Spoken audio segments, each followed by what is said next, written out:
Korkea virtaushoito toimittaa korkealla virtauksella kostutettua ilmaa ja joskus happea nenäkanyylin kautta.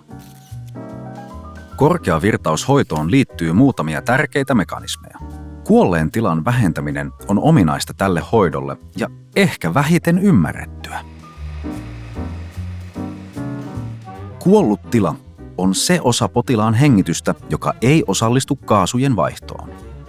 Potilailla, joilla on akuutti tai krooninen sairaus, kuollut tila saattaa olla paljon isompi. Symmetrisessä nenäkanyylissä tuore kaasu sekoittuu ulos hengitetyn kaasun kanssa ylähengitysteissä ja poistuu sitten. Epäsymmetrisessä korkeavirtauksessa yksisuuntainen kaasujen virtaus tarkoittaa, että ylempi hengitystie tyhjennetään nopeammin ja tehokkaammin. Otetaanpa lähempi katsaus siihen, miksi tällä on niin suuri fysiologinen vaikutus.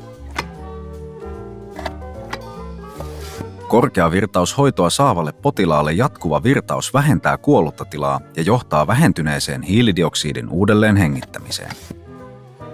Tämä anatomisen kuolleen tilan väheneminen parantaa alveolaarista tilavuutta.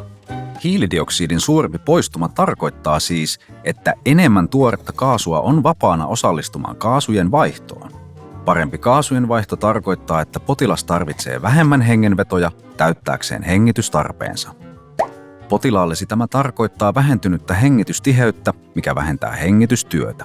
Kun hengitystiheys laskee, kuolleen tilan poistumalle on enemmän aikaa, luoden positiivisen syklin.